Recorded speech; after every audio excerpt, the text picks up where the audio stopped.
Hey there, Penn State fans. It's time for the Blue White Breakdown podcast. I'm Bob Flounders of PennLive. Also joining me from PennLive, since it's the Blue White Breakdown podcast that PennLive does, is Daniel Gallen in State College. And Daniel, State College is going to be kind of the place to be.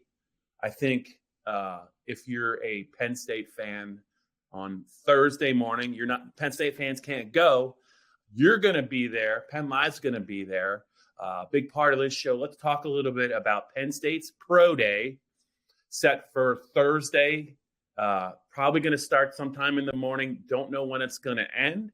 But given the amount of Penn State players who participated in the scouting combine in Indianapolis, the number was 8, plus some guys who could have went that did not get invites. It could be a really busy day for NFL teams, scouts, GMs, coaches. There's a lot of players that could go in the first 3 rounds of the NFL draft. So I think you're going to see a nice NFL contingent in State College. Are you looking forward to Thursday? Yeah, definitely. I've been to a couple pro days throughout my career, and it's always a pretty interesting thing to see. When you're at the combine, you don't necessarily get to see things as up close, but when you're at the pro day, you get to see the guys run the 40, you get to see them do the agility drills, you get to see which assistant coaches from which teams are putting them through drills, which is always a little data point to put in the back of your head as the draft gets closer. Mm-hmm. But it's just kind of it's a cool event to see these guys kind of auditioning for that next level and to kind of setting themselves up for what's next in their careers. Yeah, and obviously everyone wants to see the Penn State guys run 40s. Nothing's better than that. And then they come over and tell us their times, because they don't actually have like a scoreboard or anything like that. But there's a lot of other agility drills, and there's some weightlifting that goes on. I don't think we get to watch that. But I think for most people that are going to be attending the event, especially on the media side, getting to see guys run 40s and then finding out how fast they ran, or not, or how slow they ran. I don't think they would tell us if they ran slow, but that's kind of like one of the marquee testing numbers. I think is the 40. I'm not sure, Daniel, that all of the Penn State players will run 40s, because a couple of them did very well, I think, when they ran the 40 at the combine, and they'll probably stand on that number. But who are some of the players, Daniel, and maybe what are some of the things we might see them do up there? And let's just say, we talked about the 8 guys that were there, and most Penn State fans know those names. But one of the deserving guys I thought of a combine invite that didn't get to go was Ellis Brooks, and I would imagine he'll be there tomorrow. And I'm sure some NFL teams are going to want to talk to him. Yeah, so I think to start with the guys who are at the combine, who we've already talked about a lot, the guys who are going to have interesting afternoons or mornings or afternoons tomorrow, I think, are Tariq Castro-Fields. Yeah. He ran that 4.38 in the 40. Does he try to improve on that? Does he stand on that? What does someone like Jahan Dotson, who put together a pretty solid, I think, resume, I guess, from the combine, what does he decide to do to add? Does he just do the drills instead of testing numbers? Similar thing for Brandon Smith in terms of kind of the total package he put together. Indianapolis, I thought was pretty impressive, even though there wasn't necessarily one number that stood out about all. But I think Jaquan Brisker is going to be one of the big guys to watch tomorrow. Ian Rappaport of NFL Media reported that Brisker, I think, hurt his back during the bench press, but still went through, still ran the 40, and still kind of finished out the drills. So I think that Brisker is someone who can have the opportunity to really build on what he did in Indianapolis and kind of put together the full testing picture that NFL teams haven't necessarily gotten from him. Yeah, a couple guys for me. Jesse Luketa, I think he ran 140. It was a solid time, and he did some other solid testing numbers, but he pulled up on his second 40. I'm curious if enough time has passed, excuse me, for him to try the run of 40 again. It looked like it was lower leg. I don't want to say it was the hamstring, but it sure looked like the hamstring.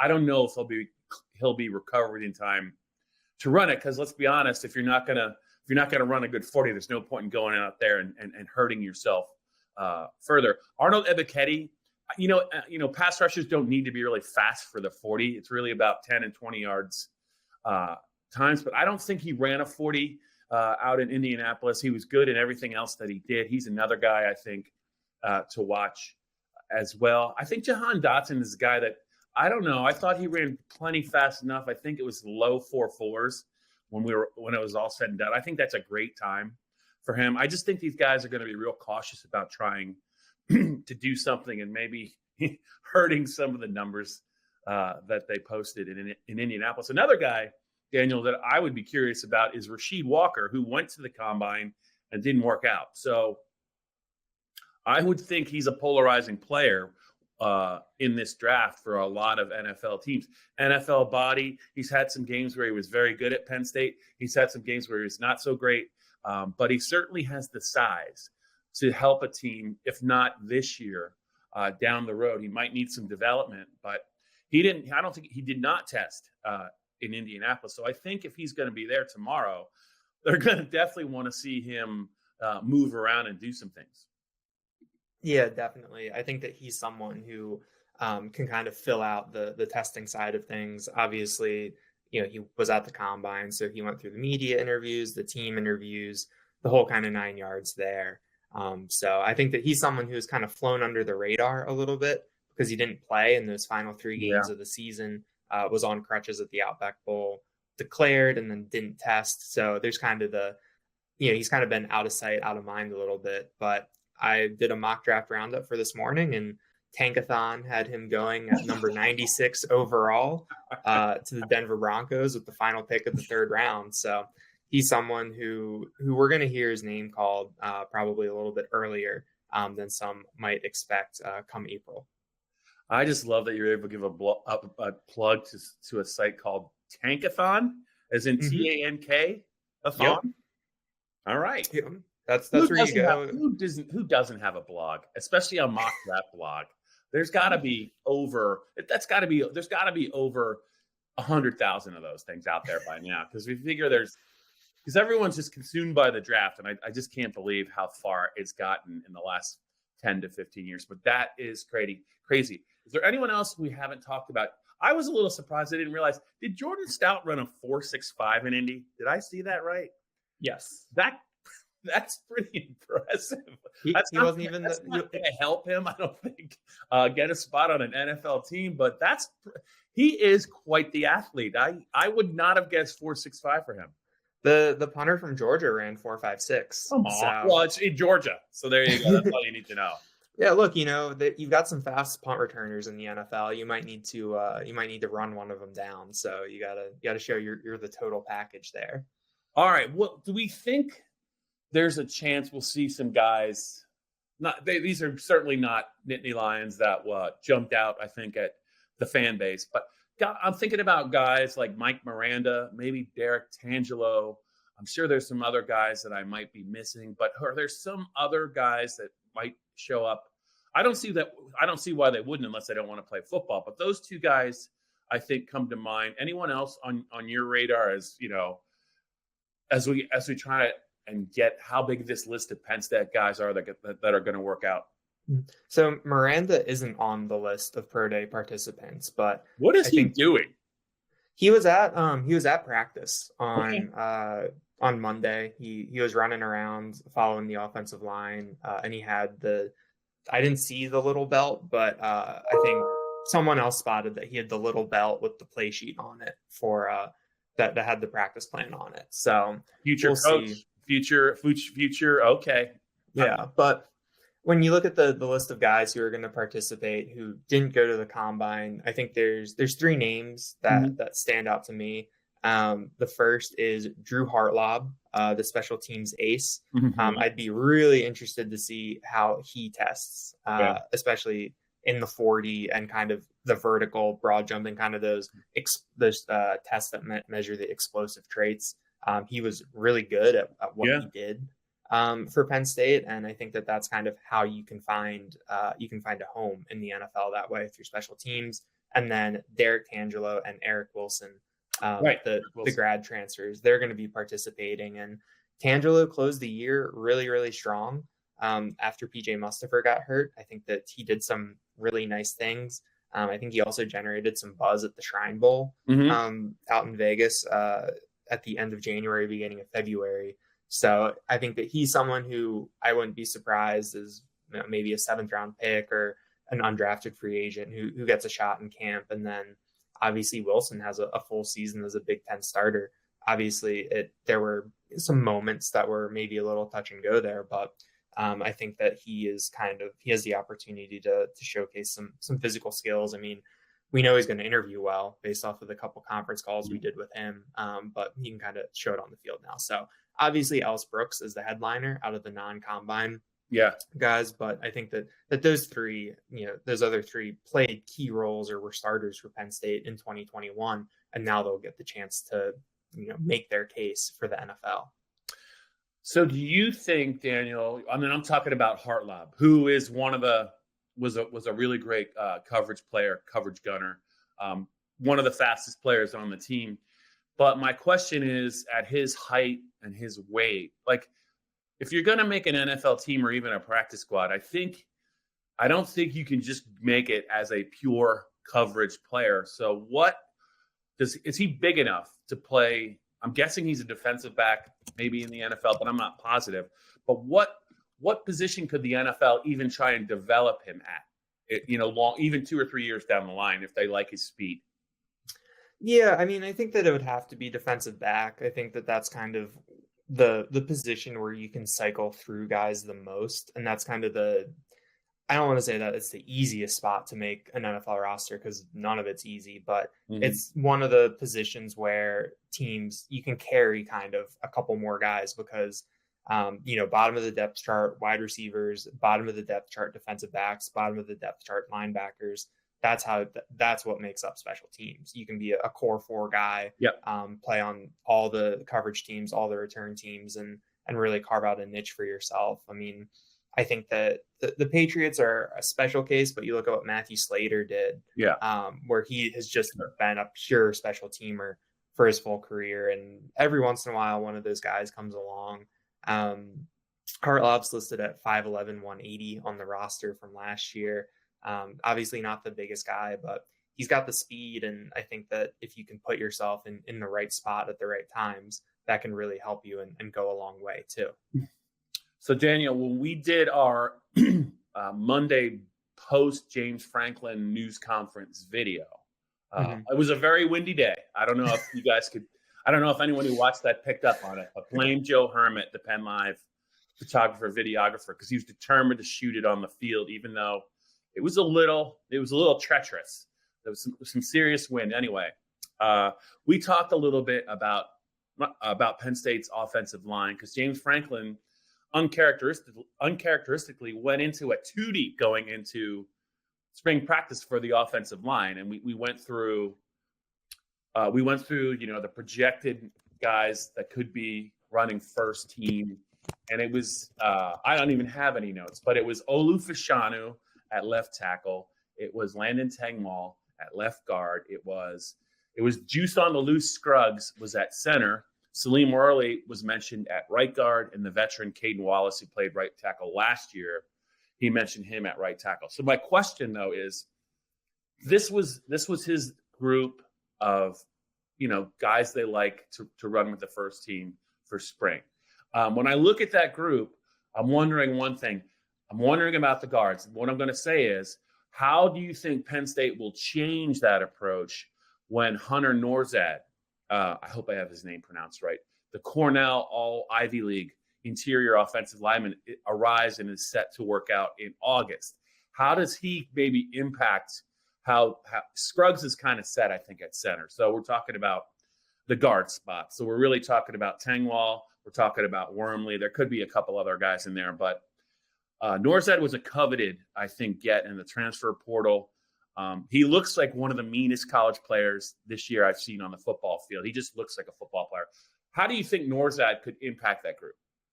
Yeah, that's a great question. I think that you look at him kind of competing with Tangwall and Wormley.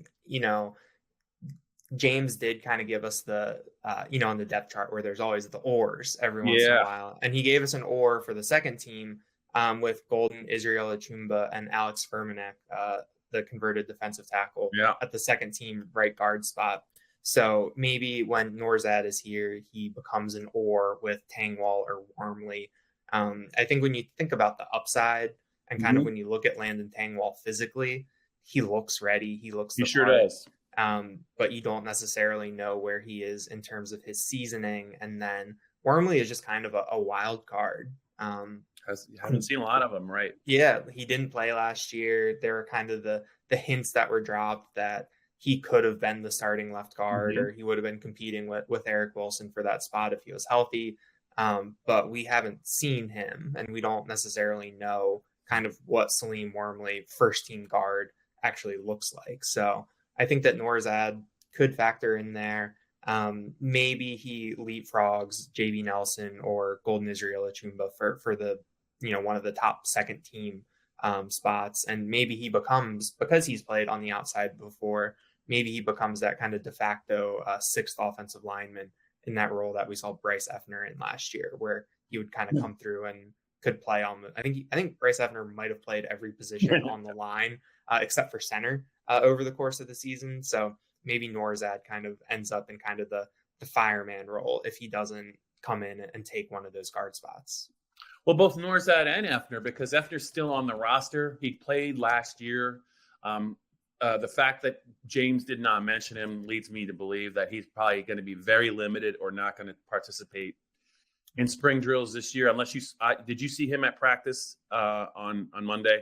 So that I think that maybe he might be a guy that that Penn State might not have until the summer. But if you add those two names into the equation, then that kind of changes maybe the way people should look at the offensive line. Maybe that instead of looking at them and not having a lot of depth and question marks at both guard spots and, fingers crossed on Olu Fashanu, all that stuff. If those two guys are ready to go by the middle of August, Nourzad and Effner, I think then you're looking at an offensive line where maybe Penn State might trust 7 or 8 guys to play. And I'm sure they're going to cross-train Nourzad to play multiple positions.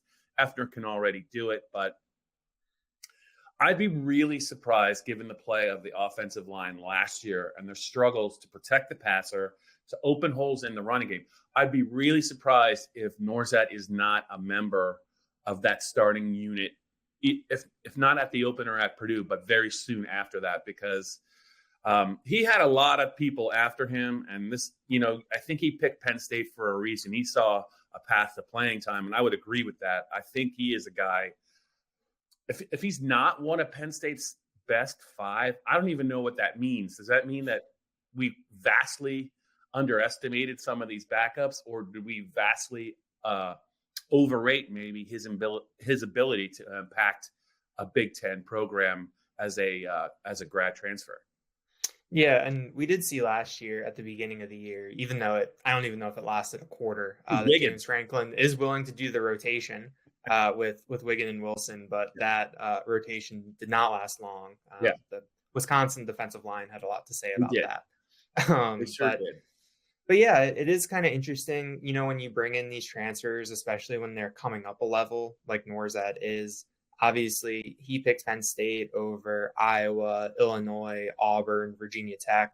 Those are serious programs, and especially when you look at Iowa and kind of the offensive linemen that they've developed, it kind of, with recruiting, sometimes you look at kind of, all right, who else wants this guy is to kind of help evaluate it. And I think that it shows that he's a serious prospect.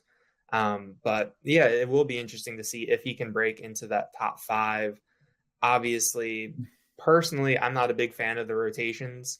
And I'm not a big fan of moving guys around when you have to move multiple guys around. But I think that if Penn State can, maybe if they somehow have like a top 6 or a top 7 of guys that they definitely trust, I think that you're in a good spot. And the fact that in college you have those non-conference games that you can kind of I think, was it Ohio and Central Michigan? It's one of those directional programs. Yes, Central, North, South, East, West. There's going to be some MAC action at Beaver Stadium, but that's kind of the chance to kind of maybe suss things out with Nourzad, with Tangwall, with Wormley. Even though, of course, you're gonna have to go straight into the fire with Purdue week 1 and Auburn in week 3. Mm-hmm.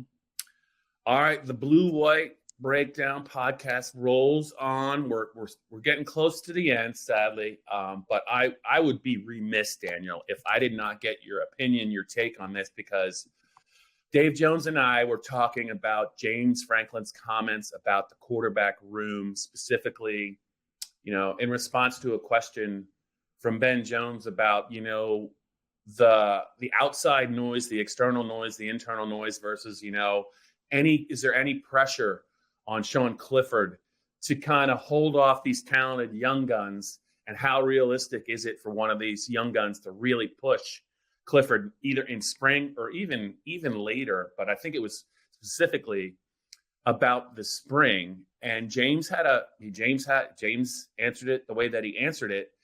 We were both surprised. Dave was super surprised.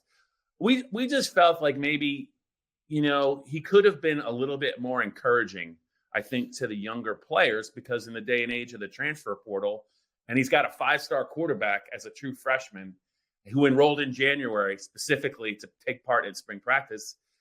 The vibe I got from James was that Sean's going to be the guy. He's excited to work a second year in Mike Yurcich's offense. And he said at the end that it was probably unrealistic for them to kind of really challenge him. Was that the way that you read James's response? And were you surprised that it sounds to me like Sean's going to get a ton of work with the first team offense in spring? Yeah, I wasn't necessarily surprised by it. I do think the fact that Sean is a 6th-year guy, that carries a lot of weight, where it's not that Sean is the incumbent as a junior or even a redshirt junior, and he's had 1.5 years of experience. Like, he's a 6th-year guy. He's this is going to be his 4th year as a starter. I think that kind of context to it makes it hard to kind of be like, yeah, these true freshmen, these 18-year-olds that are coming in, they can definitely come in and challenge the 24-year-old right away. But I mean, I think that there's also the element too that where things stand right now, I mean, Sean Clifford gives them the best chance to win. Mm-hmm. And I think that that's kind of what you have to be focused on. And that's what you have to be kind of thinking about, especially after the way that last year went. You went 7-6, 500 in Big Ten play over the past 2 years, I think. I think so. And so you're just kind of in a spot where, you need to win. And I think that obviously there will be a focus on player development this spring, but I don't know. I wasn't necessarily surprised by it. I think that we've both said that, especially given that it's week 1 at Purdue. I mean, Sean's going to be under center, under the lights at Ross-Ade Stadium in beautiful West Lafayette. So I think that I wasn't necessarily surprised by it. Obviously, who knows what the breakdown might be behind the scenes, but I thought that Franklin kind of answered that how I would expect him to. Yeah, it's just, they have to get a read on some of these young players, and I just don't know. If you wanted to just say, hey, Sean, you're the guy. I mean, I just think that I would be trying to motivate Sean a little bit after last year, quite frankly, because I just think that there were too many games where you look at the Arkansas game where that was a game at halftime, even though Penn State had a bunch of opt-outs and he did not play well in the second half. I think in this day and age, you want to encourage the guys that you think are really talented in the room, say there's going to be some competition, and they did not. They never, ever got their most talented backup quarterback enough snaps ready to play for the season. And it showed with Taquan Roberson. It took an injury to Sean Clifford and then one bad half by Taquan Roberson at Iowa for them to say, hey, you know what? We might want to look at this Vayu guy a little more. I think they got to have a better plan in place than they've had in years past. And I think that they really have to take, at some point, when you bring a 5-star in and it's hard to get 5 stars to Penn State, I think maybe you tweak your plan a little bit and you let the 5-star know that you're tweaking your plan a little bit to keep him a little bit more enthused. I thought I thought there was a different way he could have answered that, I guess is what I'm saying. And Dave definitely thought that. Yeah, I think it'll be more interesting to hear the answer to that question in August when we're closer to actual games happening. And I think there was kind of a little bit of a hint from Chuck Losey when we talked to him earlier this month, where he said that Drew Aller doesn't really have a lot of experience in terms of a weight program. Mm-hmm. And you could kind of see it looking at him on the practice field on Monday. Obviously, he's a big kid. He's a really smooth athlete. His arm strength is there. But even standing next to Vayu, who's a redshirt freshman, I mean, Vayu looks really, really physically impressive. Mm-hmm. So I think that maybe we look at where Aller is when August starts. He's had the full offseason weight training, all of spring ball, all the summer workouts, and has really had the opportunity to kind of step into the weight program and that kind of development. I think that I don't know. I think that I'm a little bit more interested in the answer to that question in a couple months when there's a little bit more of a body of work in State College on those Penn State practice fields for James Franklin and Mike Yurcich to draw off of. Daniel, all I know is when they if they do release a depth chart, and they probably won't for Purdue, it's going to say Sean Clifford, then it's going to say Christian Valu or Drew Aller or Bo Krabula. That's where my money is, and James does not like to give away a lot of information in August. I think it's going to be like pulling teeth, but I think we're going to know one way or the other because Sean Clifford is a tough guy, but his playing style lends to him getting beat up, and as the season goes on, it's going to be tough, I think, for him to be 100% physically ready to go, and he could miss some games again. They're going to eventually have to play somebody, but I just think, I don't know. As long as Drew Aller can throw 40-yard outs on a rope, I don't really care what his body fat is. I think that eventually his body's going to mature anyway. He looked pretty good in a uniform when he was at Medina. I don't know. I just don't know. Does he have a little bit of a baby face right now? Yeah, he does. But he's also almost 6'6", 225. And I just think that, and I'm not counting Krabula or Vayu out, but I don't know. I do think you're right. You and Dave are right from the perspective of that Penn State is going to figure out they're going to have to figure out a way to handle this in a way that keeps those guys happy and can also draw more 5 stars to Penn State, because you look at what Ohio State has done, where they year after year, they cycle through the 5 stars and the high 4 stars. Whereas you look at Penn State and it's just kind of this, like right now, Drew Aller is the anomaly. And you need to figure out how to kind of spin that forward and kind of create a culture where you can kind of, you can bring these guys in year after year, have the competition, and not really worry about having a situation like last year where there's just no depth behind the starter. Obviously, the circumstances are a little bit extenuating with the COVID year. Yep. And just having a 6th-year senior and having the opportunity to do that, because we know that even if Sean Clifford had left, they probably would have needed to get a veteran from the transfer portal to kind of help with that depth and add some experience there. So it's just kind of it's an interesting situation, and it's going to be really fascinating to see how it's handled this year. But I mean, in terms of upside, it's obvious that Aller has the most in that room right now. Yeah. And before we close this, let's just close this out and say, it is not, and I feel like I do think there is definitely a world in which Sean Clifford in his second year in Mike Yurcich's offense with a coordinator, the same coordinator 2 years in a row, takes a big step forward. I do think there is a scenario in which that happens. It's happened in college football. You only have to look, 2 hours west of State College. I think it's west to Pitt's campus. See what Kenny Pickett did last year. So he could certainly, take a big leap, at the age of 24 and do that, even though he's missing Jahan Dotson. That can certainly happen. But I just think when you're entering your 4th year as a starting quarterback, I think chances are most of the book has been written on you already. I think that there is a ceiling for him that he can still hit. I just don't know how much. I don't know how big how high that ceiling is. Do you think? I'm going to give him the benefit of the doubt because he can certainly take a step forward. But I just don't know how big that step can be. Yeah, I think that there will be a step forward, but I don't necessarily think that Sean Clifford will be this year's Kenny Pickett. I think that the leap that Kenny Pickett made last year was pretty enormous, and he also benefited from having the Biletnikoff winner at wide receiver, where Sean Clifford won't have that this year, even though there is some talent there. So yeah, I mean, I think that I don't know, like maybe. I don't know how big of a step it'll be. Maybe if we're looking at the staircase, Kenny Pickett leapt up 6 steps in one leap. Maybe Sean Clifford jumps up 3 steps.